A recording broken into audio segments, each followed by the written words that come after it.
السلام عليكم ورحمة الله تعالى وبركاته. اش اخباركم؟ لاباس عليكم؟ كنتمنى يا ربي انكم تكونوا دائما بخير وعلى خير، وتكونوا يا ربي دائما في افضل الصحة وفي افضل الاحوال. ومرحبا بكم من جديد على قناتكم قصص وحكايات والشعب. كنتمنى من المتابعين ديالنا فضلا منكم وليس بأمر ما تبخلوش علينا من اللايكات ديالكم، التفاعل ديالكم، جيم على الفيديو، وشكرا لكم وجزاكم الله خيرا. دابا غادي ندخلوا مباشرة في سرد تفاصيل وأطوار قضية اليوم. واحد الفيلاج اللي هو كبير، فيلاج كاد أن يأخذ الشكل ديال مدينة، فيلاج فيه كل شيء. في هذا الفيلاج كاين واحد حي قديم، وعلى الطرف ديال هذا الحي هذا كاين واحد دار كتكون من السفلي، الطابق الاول السطح. هاد الدار هادي ديال من؟ هاد الدار ديال واحد السيده معروفه تما في هاد الحي، كيقولوا ليها امي العيديه، في العمر ديالها تقريبا 60 عام.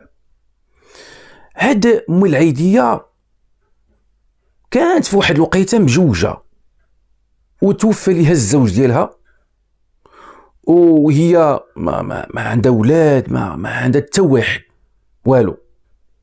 توفى الزوج ديالها وبقات كتعيش غير بوحدها في هذيك الدار، جات مطرفه على هذا الحي. دازت سنوات، ارنا هاد امي العيديه الناس ديال الحي غادي يكتشفوا فيها شي امور غريبه. كيفاش؟ هاد السيده ولات كتعاطى الوساطه. شي واحد مثلا جاب شي بنت ما كيلقاش فين غادي يديها، كيجيبها عند امي العيديه. المهم من هنا بلا ما ندخلوا في تفاصيل اكثر، كيدور معها. المهم كيدوز هذيك الليله الحمراء عند امي العيديه. جات واحد الوقيته عاوتاني ولات السيده او الدار ديال السيده شي داخل شي خارج من عندها، شي داخل شي خارج من عندها، شي داخل شي خارج من عندها. هنا ناضوا شي سكان قالوا خاصنا نمشي نديكلاريو على هاد السيده، نمشيو عند الجدرميه ونديكلاريو بها. ناضوا عاوتاني شي ناس اخرين قالوا هاد السيده هادي شاده تيقارها بوحدها، راه هي دارها كاينه لهيه، مطرفه علينا، شغلها هذاك شغلها، تشرق ولا تغرب، المهم حنا عاطينا اتساع. المهم واحد النهار هاد ام العيديه غادا تختفي، ما بقاتش بانت. هي من هذاك النوع اللي حركي، ها هي داخله، ها هي خارجه، ها هي عند مول الحانوت، ها هي ماشيه للسوق، ها هي واقفه قدام الباب. هنا غادي ينتبهوا السكان باللي امي العيديه ما بقاتش بانت، غبرت. داز تقريبا على الاختفاء ديالها تقريبا واحد الاسبوع. هنا الناس ولاو كيشموا واحد الرائحه كريهه من بعتها من الدار ديال امي العيديه. بان المقدم في هذا الحي، المقدم ديال الحي هو يبان. شي ناس ما قالوا المقدم، قالوا ليه شوف راه امي العيديه راه واقع ليها شي حاجه. المقدم قال لهم كيفاش؟ قالوا لي راه الريحه راه خارجه من الدار، انت اللي بغيتي تاكد سير الدار اللي عندها وشوف. المقدم بالفعل مشى قدام الباب ديال الدار ديالها، هنا ويلقى المصدر ديال الرائحه جاي من الدار ديالها. السيده كتعيش غير بوحدها في الدار. السيده معروفه بالاعمال ديالها المشبوهه. قالوا السيده واقيلا راه واقع عليها شي حاجه، خاصنا نمشيو عند الجدرميه ونديكلاريو. بالفعل مشى المقدم عند الجدرميه، قال لهم اللي كاين. جاو معاه الجدرميه، وقفوا قدام الباب ديال الدار، بين على ان السيده راه غتكون واقع عليها شي حاجه لداخل، ورائحه الجياف، الدبان هذاك ديال الجيفه اعزكم الله خضر خارج من الدار. في اطار تنسيق مع النيابه العامه، هنا فرقعوا الباب، دخلوا، الريحه تجهدت كثر. غادا توقع واحد المفاجاه كبيره وواحد الصدمه حتى عند هاد السكينه. من يدخلوا وهما يلقاو في الصالون ديال الدار واحد البنت في العمر تقريبا ديال 22 سنه، مقتوله بواحد الطريقه بشعه. ومن خلال الحاله ديال الجثه باين على انها مقتوله شحال هادي وهي مقتوله، الكرش منفوخه وحتى اللون ديال الجثه تغير، والجثه غاده في التحلل. هنا على حسب المعلومات اللي عند الجدرميه باللي السيده اللي غتكون واقعه على شي حاجه راه هي في 60 عام. كيفاش حنا لقينا بنت طيحه مقتوله؟ السيده المعنيه بالامر فينا هي؟ هنا عرفوا باللي هناك جريمه ديال القتل. الجثه فيها تقريبا عده طعنات، وهاد البنت هادي مذبوحه وعليها بزاف ديال الدم اللي هو كارم. دخلوا واحد الغرفه اخرى، البيت نعاس، وهما يلقاو هنا امي العيديه حتى هي مقتوله، فيها بزاف ديال الطعنات ومذبوحه بنفس الكيفيه ديال البنت، بنفس الكيفيه. الامارات ديال السرقه كاينه، الخزانه ديال الملابس او حنا كنقولوا بالدارجه الماريو ديال الحوايج كله مجبود. تقلاب كاين هنا، تقلاب كاين هنا، تقلاب كاين هنا، تقلاب كاين هنا. واحد اللحظه التحقوا من بعد ما تخبرات النيابه العامه هناك جوج ديال الجرائم، واحد البنت والسيده مولات الدار بجوجهم مقتولين. تخبرات النيابه العامه، حلوا العناصر ديال لابيجي اللي غادي تكلف بهذه القضيه، الضابطه القضائيه التابعه لجهه الدرك الملكي. كذلك حلوا العناصر ديال التشخيص القضائي. هنا غادي يبان من الوهله الاولى الباب ديال الدار ما فيه كسر، ما فيه تهراس، كاين حتى شي حاجه. طلعوا الطابق الاول كذلك نفس الامر عادي جدا. طلعوا للسطح، كما المجرم او المجرمين غادي يكونوا دخلوا من السطح، دخلوا للسطح، قلبوا في السطح، الباب ديال السطح مسدود. هنا باقي هنا واحد التساؤل، وهذا السؤال طرحوه رجال الدرك الملكي على حسب المعلومات هما اللي واصلاهم. البنت اللي تلقات معاها شكون هي؟ هما عارفين باللي العيديه راه كتعيش غير بوحدها في الدار، واحد السيده الاعمال ديالها مشبوهه، كدير هذاك الشيء ديال الوساطه، وهذا الشيء هذا هو اللي غادي يتوصلوا ليه فيما بعد. البنت اللي كانت معها شكون هي؟ واش بنتها؟ واش شي وحده من العائله ديالها؟ اش كانت كدير عندها؟ اش كدير عندها؟ المهم الجثث تخداو لهم مجموعه ديال الصور، ترفعوا البصمات من الارجاء ديال الدار، من هنا من هنا من هنا من هنا، تهزوا البصمات، شي دليل، شي اثار، شي حاجه خلاها الجاني او الجنات، كاين حتى شي حاجه. المسرح ديال الجريمه خال من الادله. البنت راه هي تقتلت تما، هذاك هو المسرح ديال الجريمه، وما عرفناش شكون، ما كاينه بطاقه وطنيه ديالها، ما كاينه حتى شي حاجه. بالنسبه للمي العيديه حتى هي تقتلات فوق السرير ديال النوم، حتى هي تقتلت تما. العناصر ديال التشخيص القضائي كملوا الخدمه ديالهم، مسرح الجريمه تسلم الضابطه القضائيه التابعه لجهاز الدرك الملكي. بحث انا ما كاين والو. جات السياره ديال نقل الاموات حملات الجثث اللامورك مزيان. بقات تما واحد الفرقه امنيه اللي غادا تبقى كتبحث عن السكينه في هذا الحي. مشاو تما كيبحثوا، الناس كيقولوا هاد السيده هادي حنا كنعرفوها وقديمه والسيده كانت كدير هاد الاعمال كذا كذا كذا كذا، نتوما راكم فاهمين، السيده وسيطه. وهي سيدي اش غنقولوا لكم، راه شي داخل شي خارج من عندها، كيدخلوا عندها بزاف وكيخرجوا من عندها بزاف. الناس هنا كيهضروا ولكن بالضبابيه، شي داخل شي خارج. اي شي داخل شي خارج؟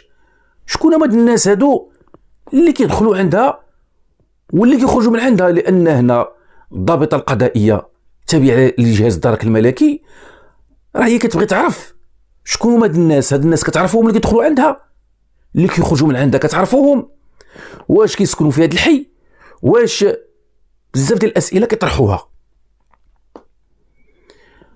ناضت انا واحد السيده، واحد المراه، قالت لهم سيدي هذه تقريبا غير واحد 10 ايام من قبل، الى يعني قالت لهم شي 10 ايام من قبل، قالت لهم راه بانوا لي واحد 5 ديال البنات كانوا دخلوا عند مول العيديه. يا كملي. قالت لهم واحد شويه هما خرجوا من عندها. كتعرفيهم؟ لا سيدي ما كنعرفهمش، كنعرف غير بنت هي اللي كنعرف. هاد البنت هادي فين كاينه؟ قالت لهم سيدي راه هي كتسكن في الحي فلان فلان فلاني، راه كتسكن غير هنا في هذاك الحي، سميتها كوثر. هادشي اللي عرفها سيدي. عندهم هنا معلومه، دابا هنا عندهم معلومه. شكون اللي كيجي عندها من الرجال؟ اغلب الناس تما في هذا الحي كيقولوا هاد الرجال اللي كيدخلوا عند مول العيديه ما كنعرفوهمش، وغالبا راه كيجيو من المدينه ولا كيجيو من شي بلايص اخرين، لان ما كاينش واحد المسافه كبيره ما بين الفيلاج والمدينه، كاينه تقريبا شي مسافه 20 كيلومتر اللي كاينه. المهم بقى البحث هنا، غادي نمشيو للتقرير ديال الطبيب الشرعي. الطبيب الشرعي كشف على الجثث، شاف، وهذه اول حاجه، باللي هاد الضحايا تقتلوا هذه مده، هذه تقريبا شي اسبوع وهما باش تقتلوا. وقال لهم الضحيه هذيك البنت اللي مازال باقا صغيره، اللي قلنا في العمر ديالها تقريبا هذيك 22 عام 23 عام بحال ما هكا، هي اللي تقتلت الاولى. عاد من بعد تقتلات مي العيديه.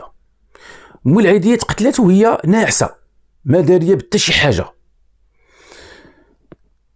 ساعه وقوع الجريمه كانت الوقيته ديال 12 ديال الليل، هذه الوقيته اللي تقتلوا فيها الضحايا. مسألة أخرى عاوتاني، قال لهم البنت راه دارت واحد العلاقة رضائية. شنو هي علاقة رضائية؟ بمعنى بمحض إرادتها، ما كان عنف، ما كان اغتصاب، ما كان السيدة أو الضحية دارت هذا الشيء على محض إرادتها. هنا اش غادي يبان؟ غادي يبان ربما هاد البنت هذه من هذوك البنات ديال كذا كذا كذا كذا كذا، وكانت جات عند العيديه او جابها شي واحد عند العيديه. ولكن هنا كيفاش تقتلوا بجوجهم؟ كيفاش بجوجهم تقتلوا؟ هذا هو السؤال. مسألة أخرى عاوتاني قال لهم تلقاو عدة طعنات، وناض هنا الجاني من قتل البنت الأولى، عاد من بعد شدها وذبحها. نفس الأمر كينطبق على أم العيدية، حتى هي من قتلها الجاني ناض عاوتاني حتى هي ذبحها. وهذا كتذكير باللي البنت الأولى راه هي اللي تقتلت، عاد من بعد المجرم داز العيدية. المهم هذا هو التقرير، سلموه رجال الدرك الملكي. شي حاجة أخرى ما ضافهاش التقرير، وهنا كانوا ديجا ترفعوا البصمات للضحية. بالنسبة للعيدية ديك راه معروفة هذيك شكون هي، معروف أصلها فاصلها، شكون هذيك، شكون كيفاش كانت، معروفة هذيك السيدة. دابا هنا المشكل عندنا هو البنت اللي باقا مجهولة الهوية، حتى واحد ما كيعرفها، البنت حتى يعني من خلال البحث اللي دار، البنت ما كتسكنش حتى في هذا الفيلاج، ما كتسكنش فيه. ما علينا.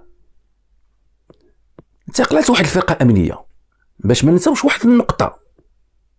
السيدة أو الشاهدة قالت لهم كنعرف أنا سيدي بنت وحدة هي اللي كنعرف كتسكن في الحي فلاني. انتقلت واحد الفرقة أمنية لعند هاد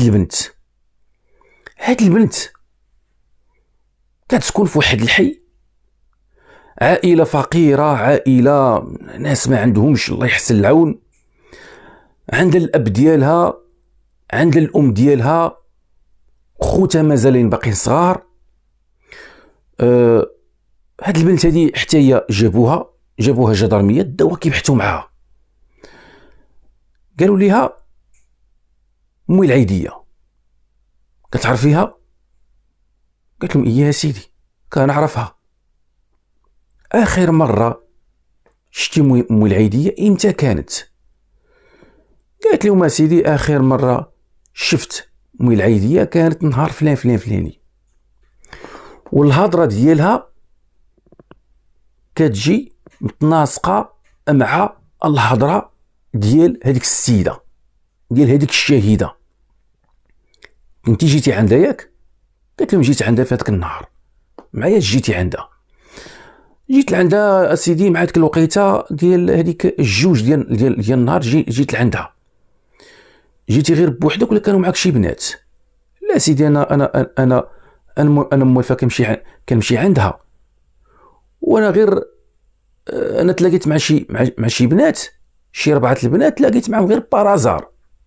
انا مني وقفت قدام الباب ديال الدار جاو واحد 4 البنات حتى هما كيسولوا على أم العيدية. دخلتوا عندها ولا بقيتوا غير على برا؟ لا سيدي دخلنا عندها، دخلنا عندها. انا سيدي نقول لكم الصراحه، انا أم العيدية كنتعامل انا وياها. كيفاش كتعاملي معها؟ قالت لهم انا كنتعامل معها، انا كنقول لها شوفي وانا كذا، وانا ما عنديش، شي راجل بان لك مزيان وشي راجل بان لك لاباس عليه وشي راجل بان لك عنده الفلوس، سبقينا أم العيدية، انا راه محتاجه الفلوس وانا خاصني الفلوس. وهذوك 4 البنات قالت لهم سيدي الله اعلم، انا ما عندي بهم حتى شي علاقه. المهم حتى هما جاو، انا غير هضرت مع أم العيدية، واحد اللحظه خرجت، وهنا غادي يبان من بعد باللي هذوك البنات حتى هما خرجوا. هذه من خرجات حتى هما خرجوا. هاد البنات هادو كتعرفيهم؟ لا سيدي ما كنعرفهمش، اول مره شفتهم. شكون هما هادوك البنات؟ هادوك البنات شكون هما؟ هادي بقاو محتفظين بها تحت الحراسه النظريه، القضيه فيها جريمه ديال القتل حتى يكتمل البحث. ما علينا. دازت واحد المده، خرجوا النتائج ديال البصمات ديال الضحيه. هنا تسرعات هذه القضيه من الجدرميه كيلعبوا على الوقت باش هكذا باش يفكوا اللغز ديال الجريمه في اقرب وقت. خرجوا النتائج ديال البصمات، غادا تطلع واحد المفاجاه، وهذه شرنا لها من قبل. البنت ما غاديش تصدق بنت هاد الفيلاج، ما كتسكنش في هاد الفيلاج. البنت جايه من المدينه. وانا السؤال، بنت كتسكن في المدينه مازال باقا صغيره، اش جابها لهاد الفيلاج؟ اش جابها عند مي العيديه؟ اش جابها عندها؟ غادا تلقى غادا تطلع عاوتاني واحد الصدمه اخرى عاوتاني. شنو هي؟ ان العائله ديالها او هاد البنت هادي ما حطها بحث من طرف العائله ديالها كيقلبوا عليها، عائلتها كيقلبوا عليها، وفين دايرين المحضر ديال البحث لفائده العائله هذه اكثر من اسبوع وهما كيقلبوا عليها. المدينه تابعه للبوليس في اطار التنسيق مع البوليس ديال هذه المدينه، الدرك الملكي، علموهم قالوا لهم انتم راه واحد البنت راه لقيناها مقتوله في الدار ديال واحد السيده كذا كذا كذا كذا كذا. البوليس عيطوا على هاد العائله، قالوا لهم غطلعوا الجدرميه ديال الفيلاج الفلاني راه كاين الجديد. العائله طلعوا عند طلعوا الفيلاج عند الدرك الملكي. شكون اللي جا هنا؟ جات الام، الاب ديال هاد السيده متوفى، جا الزوج ديالها، السيده طلعات مجوجه. دخلوا عند الدرك الملكي، السلام عليكم. وعليكم السلام. حنا سيدي راه كنقلبوا، هذا كيقول كنقلب على مراتي، والام كتقول كنقلب على بنتي، وسمعنا سيدي باللي لقيتو شي بنت ما لقيتو شي بنت. قالوا لهم الجدرميه عندكم شي تصويره ديال هاد البنت واضحه؟ قالوا ايه يا سيدي عندنا التصويره ديالها. وراهم التصويره كتنطابق على هذيك السيده اللي لقاوها مقتوله. سولوا هنايا الام، قالوا ليها بنتك اخر مره اختفت فيها اش كانت لابسه؟ قالت لهم سيدي اش كانت لابسه نفس او داك اللباس كينطابق على هاد البنت. قال واش غديروا؟ غتمشيو معنا للمستودع ديال الاموات باش تشوفوا الجثه وصبروا راسكم وقصحوا. المهم داوهم، جبدوا الجثه، شافتها الام، شافها الزوج، تصدموا. هي الام طاحت سخفانه، السيد حتى هو سخف. لا حول ولا قوه الا بالله العلي العظيم. مازال هنا جايين كوارث. داوهم، صبروهم، داوهم، قالوا انتم يا تعاونوا معنا، اي حاجه حكيوها لينا. انا هاد البنت هادي هي كانت مجوجه بواحد السيد في العمر ديالو تقريبا 35 عام. هاد السيد هذا ما كيعيش في المغرب، كيعيش في برا. كان جا تقدم لهاد البنت هادي، هو كان جا الحي وكيسكن تقريبا في نفس الحي فين كتسكن البنت. جا واحد النهار دخل المغرب، مشى للمدينه ديالو، وهنا بدا كيفكر في الزواج، وهضر مع العائله ديالو كيقولوا لي راه كاينه واحد البنت درويشه ويتيمه، والام ديالها الله يعمرها دار. هاد البنت هادي ما غاديش تلقى احسن منها، على قد يدينا ما غاديش تلقى احسن منها. ناض انا السيد قال العائله ديالو، قال الام ديالو خواتاتو، قال لهم انتم شوفوا انتم انا مادام هاد البنت هادي شكرتوها انا غادي نتوكل على الله. ناضوا خطبوا البنت، وافقات الام، البنت حتى هي وافقات، تزوج بها، ويلا عندها تقريبا ما كاملاش عام على الزواج ديالها. ناض انا الزوج او واحد الاتفاق كان بيناتهم، ناض انا قال الزوج قال الام، قال لها انت شوفي بنتك ها هي غتبقى عندك، ما عندي حتى مشكل. انا بما طلعت لها الوريقات ديالها وقديت لها الامور ديالها القانونيه، انا مراتي غادي نديها معايا لبرا، غادي نديها معايا. هنا اتفقت العائله، البنت وافقات، الام وافقات، كل شيء وافق على اساس باللي هذا الصيف هذا مني هو غادي يرجع صافي الامور ديالو غادي يكون مقاده، وغادي يهز الزوجه ديالو وغادي يديها معاه. هذا الاتفاق اللي كان بيناتهم.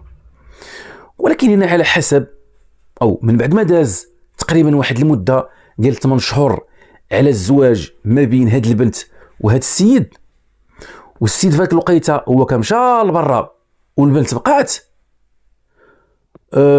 هنا على حسب ما كتقول الام باللي واحد النهار بنتي خرجت، قلت لها بنتي فين غاده؟ قالت لي انا راه غادا غير عند واحد البنت صاحبتي، غادي نتقدى غير معاها واحد الشغل وانا غادا نجي. قالت لي المهم ماما الا تعطلت ولا شي حاجه ما تخافيش، انا غير مع صاحبتي.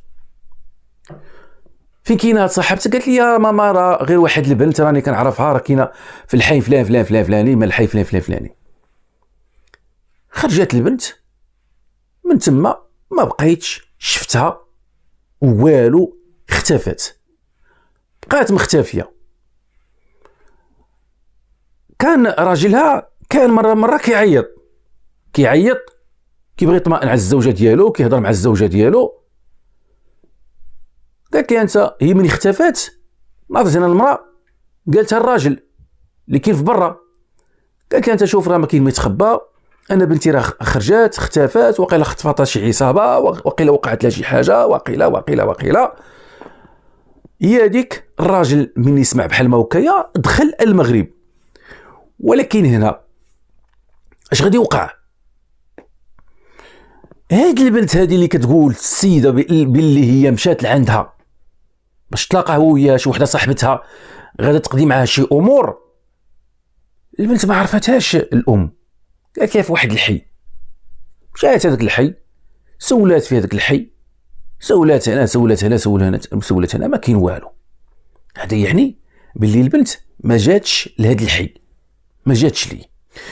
هي هذيك دازت من وراها واحد المده، الزوج جا الزوج جا هو مسكين وبقى كيقلب مع الام، ما خلاو حتى بلاصه والسيده ما كايناش، حتى غادا تجيهم الاخبار من عند الجدرميه باللي البنت راه لقاوها مقتوله. هنا غادي يبدا البحث، وهنا غادا تكون واحد الصدمه كبيره على العائله. الجدرميه سولوا الام، قالوا لها بنتك قبل ما تزوج بهذا السيد واش كانت مزوجه من قبل؟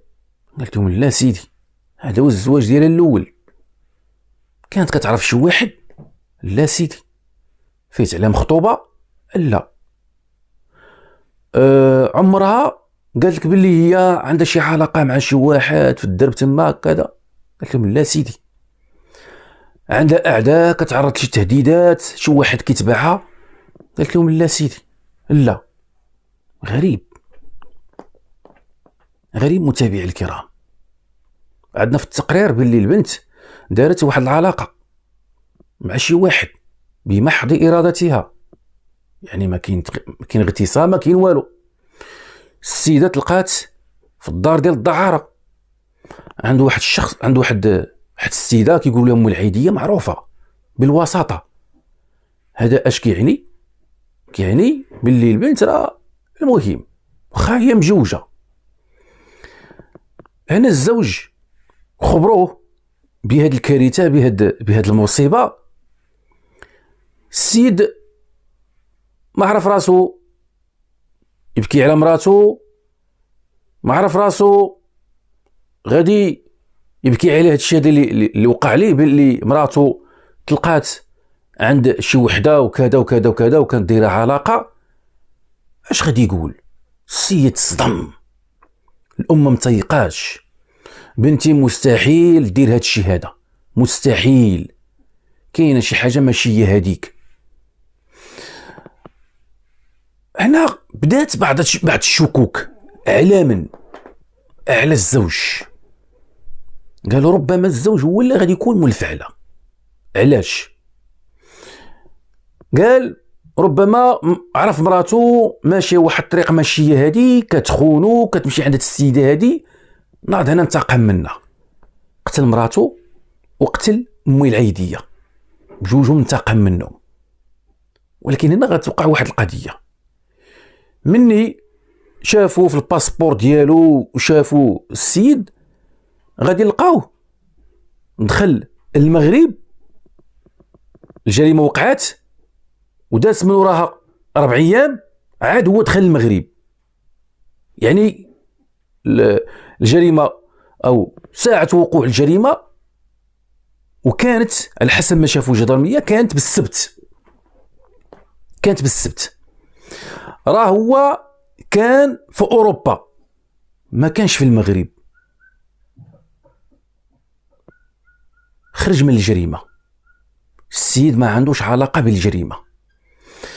ابقى البحث متابعي الكرام في هذه القضيه، بحث من هنا بحث من هنا، مشاو عاود ثاني مشاو للحي، داو بزاف ديال الاولاد وشي ناس ما كانوا كيتردوا على عند امي العيديه، والو ما توصلوا حتى شي حاجه ما توصلوا ليها، شدوا شي وحدين. بالنسبه لهذيك البنت اللي كانوا جابوها وكانوا كيبحثوا معها، هذيك تلقوها فيما بعد من يبحثوا معها وتبعوا البرنامج ديالها اليومي، لقاوها ما عندهاش علاقه بالجريمه، قالوا لها انت شوفي ما تمشي بعيد، فين ما احتاجيناك خاصك تحضري، تفهمنا.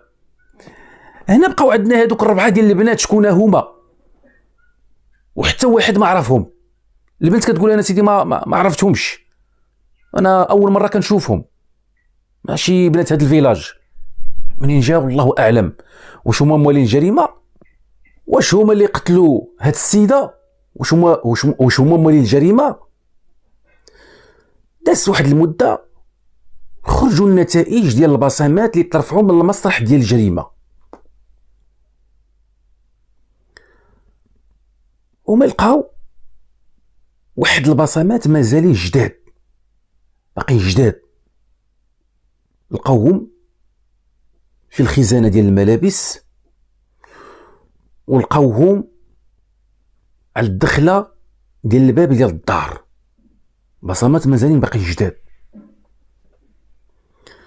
البصمات غادي ينطقوا باللي كيرجعوا لواحد الشخص سميتو نزار، كيسكن في المدينه الفلانيه، هي نفس المدينه نفس المدينه ديال الضحيه، كيسكن في واحد الحي. انتقلت واحد الفرقه امنيه الدرك الملكي، مشاو العنوان فين كيسكن، لقاوه، اعتقلوه، اداوه، طلعوه هنا كيبحثوا معاه. السلام عليكم. وعليكم السلام. عرفتي على جبناك؟ قال لهم لا سيدي انا ما عارف والو. قالوا لي واحد السيده كيقولوا لها امي العيديه، كتعرفها؟ قال لهم لا سيدي ما كنعرفهاش، اول مره انا السيده دي شكون هي؟ الجدرميه داروا فيه، قالوا له راه حنا اللي كنسولوك، راه ماشي انت اللي كتسولنا، حنا كنسولوك وانت جاوب على قد السؤال. هاد السيده كتعرفها؟ قال لهم لا ما كنعرفهاش. قالوا لي واحد البنت سميتها كذا كذا، سميتها شيماء، هل التصويره ديالها واش كتعرفها؟ قال لهم لا ما كنعرفهاش. مزيان، ما كتعرف لا هادي لا هادي، ما كنعرفهمش بجوجهم. الفيلاج هذا كطلع ليه؟ قال لهم لا ما كنطلعش ليه. عمرك ما طلعتي ليه؟ لا سيدي عمري ما طلعت ليه. تخيل هذا راسو قاصح، حنا فين ما كنسولو كتقول لنا لا، صحافه غير لا. قالوا لي واخا، عرفتي حنا كيفاش جبناك؟ قال لهم لا سيدي انا ما عارف والو. قالوا ليه البصمات لقيناهم في الدار ديال هاد السيده، وخاص تعرف واحد القضيه، هاد السيده هادي راه لقينا مقتوله، والتصويره ديال البنت اللي وريناها لك راه حتى هي لقيناها مقتوله.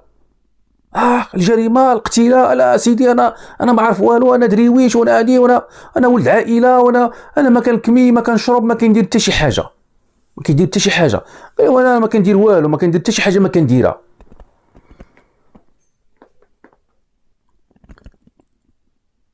قالوا ليه شوف فلان، اما غتقول لينا او تبرر لينا البصمات ديالك كيفاش لقيناهم في الدار ديال هاد السيده. انت كتقول ماشي انا مجرم، انا ما قاتل ما دير والو، يلا عطينا غير برر لينا كيفاش البصمات ديالك لقيناهم في الدار. واش نقزوا دابا البصمات ديالك نقزوا مشاو تما؟ البصمات كاينين تما، يعني انك انت كنتي في الدار ديال العيديه. دابا انت غير جاوبنا على هذا السؤال. هو كيحاول يرجع ليهم لا انا ولا يقول عاوتاني جاوبنا على هذا السؤال. حنا راه ماشي هنا مجمعين معاك ما عندنا ما يدار، وسير بينا طلق راسك. ابقاو معاه زيروه. في الاخر هو يقول لهم، عرفتوا واش قال لهم؟ قال لهم بلاتي انا هاد السيده هذه اياه انا كنعرفها وكنمشي عندها، وهاد السيده انا عارفها كدير الوساطه، وانا كنوصيها كنقول لها باغي بنت ما باغا بنت، هي كتوجد ليا بنت. وانا سيدي انا طلعت عندها واحد النهار، شحال هذه طلعت لعندها شحال باش طلعت لعندها، وقال لهم هذه تقريبا شي شهرين. بان عاوتاني كيكذب. قالوا هاد خينا هذا راسو قاصح، هذا ما غاديش يقول لنا الحقيقه، غادي يبقى كيتلعب علينا، هذا ما كيصلح معاه غير واحد الوسيله. شنو هي؟ راسو لتحت ورجليه الفوق، ادخلوه قول لينا الحقيقه. الله، انت ما بغيتيش، انت راسك قاصح اصاحبي، ما بغيتيش تعترف. ابقاو معاه. في الاخر ويقول لهم العاده وانا مزاوق لان كاين شي مجرمين كيكونوا خطيرين، راه ماشي البوليس غادي يريحوا معاه ويحطوا معاه واحد القهوه ويجمعوا معاه ويقولوا لي الله يجزيك بخير، الا ما قول لينا كيفاش قتلتي السيده، يلاه غير بالخاطر يلا. كاين شي واحد راه ما كيستعملش، ما كيصلحش معهم هذا الاسلوب. والجدرميه راه عارفين باللي هذاك راه هو اللي غادي يكون قاتل. البوليس والجدرميه راه عارفين، راه عندهم كاين الادله، كاين كل شيء. هذا البصمات ديالو كاين في المسرح الجريمه، والبصمات باقيين جداد، وكيقول لهم حكاره هذه شهرين انا باش جيت عند السيده، ودابا هذا اش غادي يصلح معاه؟ في الاخر هو اعترف باللي هو المجرم، هو اللي قتل. هذا الشخص في العمر ديالو تقريبا يلا 26 عام داير هذه الجريمه. قال لهم سيدي هذه البنت انا كنعرفها وصاحبتي، وانا كنت دير مع علاقه قبل ما هي تتزوج، كنت عندي مع علاقه، والفتره هي اللي تخطبات فيها جات لعندي قالت لي اللي كاين واحد خينا راه جا من برا وباغي يتزوج بيا وغادي نمشي معاه لبرا، اش بان لك؟ قلت لها انت شوفي قبلي بهذا الزواج، حيت انا باقي معطل، باقي ما كاين والو، قبلي بهذا الزواج جوجي بهذا خينا وبقاي معاه وحنا غادي نبقاو نتلاقاو، راه مزيانه ياك هو غادي يمشي لبرا؟ قالت لي راه غادي يمشي لبرا. قال لها راه مزيانه، حنا غادي نبقاو انا وياك، وخليه هو يا تما وبقى يصيفط لك الفلوس وانت خذي الفلوس وتدوزي مع الوقت وحتى تمشي معاه لبرا. شوفي تبعيني باش تربحي، منين تمشي معاه لبرا وتصايبي الوريقات ديالك طلقي منه، وحنا راه هذيك الوقيته غنكونوا مازالين في علاقه، وتا انا صاوبي لي الوراق وديني لبرا.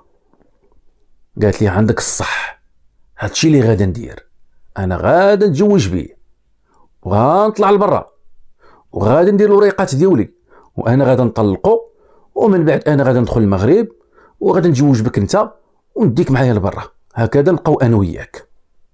هذا الاتفاق اللي اتفقوا عليه. من بعد اش غادي يوقع متابعي الكرام؟ هذا مني الزوج مسكين مني مشى لبرا بقات كتلاقى مع هاد خينا، وهنا غادي تولي بيناتهم واحد العلاقه غير شرعيه. من بعد كانت غير واحد العلاقه بيناتهم كذا لكن انا من وراء هذا الشيء، من وراء الزواج ديالها ولات بيناتهم واحد العلاقه غير شرعيه. بلا ما ندخلوا في تفاصيل اكثر متابعي الكرام، هاد خينا هذا كيعرف موي العيديه، كان كيطلع عند موي العيديه كيعرفها، وبان على انه كان كيمشي عند موي العيديه على قبل البنات، ولا كيشد البنت وكيديها عند موي العيديه، كيديها عندها اليوم غدا اليوم غدا اليوم غدا اليوم غدا اليوم غدا. سبحانك يا جليل، ربي سبحانه وتعالى كبير، سبحانك يا جليل.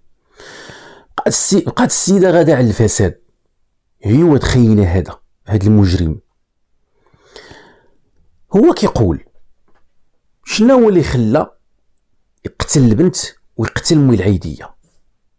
موي العيديه كانت واحد السيده، رغم على ان هي كانت ماشيه في هذا الطريق ماشي هذيك، كانت واحد الوقيته ورثات على الزوج ديالها شي اراضي، وباعت هذوك الاراضي وباعت شي ملاكات.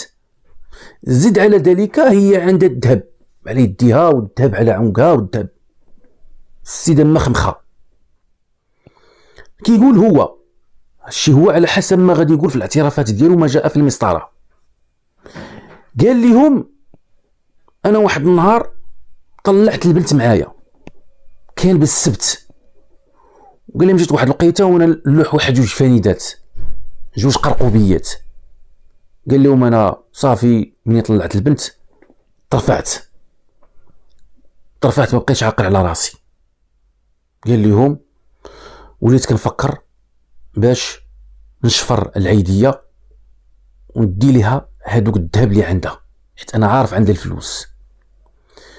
من بعد ما دوز هذيك العلاقه مع البنت الحرام، بعد ذلك قال لهم انا وليت في واحد الحاله هستيريه ما شعرتش. قال لهم جبت واحد الموس من تحت مني، قال لهم كان عندي واحد الموس مخبيه، قال لهم انا نعطي البنت طاف طاف طاف طاف، ضربتها قتلتها، والعيديه راه ناعسه وهذا الشيء بالليل. قال لهم مشيت، او من بعد ما ذبحت البنت مشيت على العيديه لقيتها ناعسه وانا نعطيها طاف طاف طاف حتى هي ضربتها قتلتها، دوزت عليها حتى هي. قال لهم مشيت للخزانه ديال الملابس، بديت كنقلب هنا كنقلب ما لقيت والو. مشيت لواحد الصندوقه كبيره عندها، قال لهم حتى بديت كنقلب فيها وانا نلقى فيها 4 ديال المليون ديال لقيت، درتهم تحت مني، لقيت على شي دبالاج وواحد السلسله ديال الذهب وشي حلقات، حتى هما هزيتهم. من بعد ما حتى هي قتلتها وذبحتها هربت. قال لهم انا ما داير حتى شي حاجه، انا ما عاقلتش على راسي. وانت غدا نعقل؟ هو كيقول ما عقلت حتى الغد لي، عاد عرفت راسي باللي مرتكب جريمه. هو راه قتال وما خلى ما داروا شفار وارتكب مجزره وسد عليهم الباب، حتى دازت واحد المده ديال الاسبوع، عاد من بعد اكتشفت الجريمه، الريحه اللي تعطات. الذهب فين درتيه؟ قال لهم الذهب راه ديتو عند واحد السيد وبعتو لي. انا قلت لي حقا ما حقا، الوالده مريضه ما مريضه، وانا واقف على الفلوس باش ندير لي عمليه وتاق فيا وشريه من عندي. والفلوس قال لهم الفلوس راه غير في الدار، انا راه خازنهم في الناموسيه. مشاو معاه لقاو الفلوس بالفعل، صارف منهم 10,000 درهم، لقاو 3 المليون. والذهب وراهم الذهب اللي شراه من عنده، ذهب مسروق. لقاو عنده غير شي حاجه قليله، لقاو عنده شي حلقات وواحد السلسله شي الاخر باعوا. والذهبي حتى هو تم الاعتقال ديالو، شاري الذهب بلا وثائق بلا ريسيبو بلا والو. المجرم متابعي الكرام من بعد ما تنجزت ليه مسطره قانونيه تحال على المحاكمه وخدا المؤبد، طريق الحرام، طريق الفساد فين كتأدي كلها مصائب. كانت هذه الخاتمه ديال هاد جوج ديال الاشخاص. اكيد هاد الشخص هذا خسر حياته، خسر المستقبل ديالو، خسر كل شيء، غادي يبقى في الحبس، يا اما غادي يحماق، يا اما غادي ينتحر، يا اما نهار في السجن راه مصيبة كحلة. هذه القصة متابعي الكرام للعبرة، دائما قصصنا هي للعبرة، وعلى أن الإقدام على أشياء الإنسان بلا ما يضرب لها الحسبان ديالها، بلا ما يفكر، والخيانة راه دائما كتكون النهاية ديالها هي هذه، مول النية وقلة النية راه ما كيتلاقاوش. السيد تزوج بها على نيته وغادي يعدل لها الاوراق ديالها وغادي يصيفطها وغادي يديها معاه لبرا باش يحسن المستوى ديالها، ولكن هي اختارت الخيانه. وحنا شفنا كيفاش انتهت القصه ديال هاد جوج الاشخاص، واحد في السجن والاخرى في المقبره. كانت هذه القصه ديالنا ديال الحلقه، والى لقاء اخر باذن الله. تهلاو لي فراسكم، والسلام عليكم ورحمه الله تعالى وبركاته.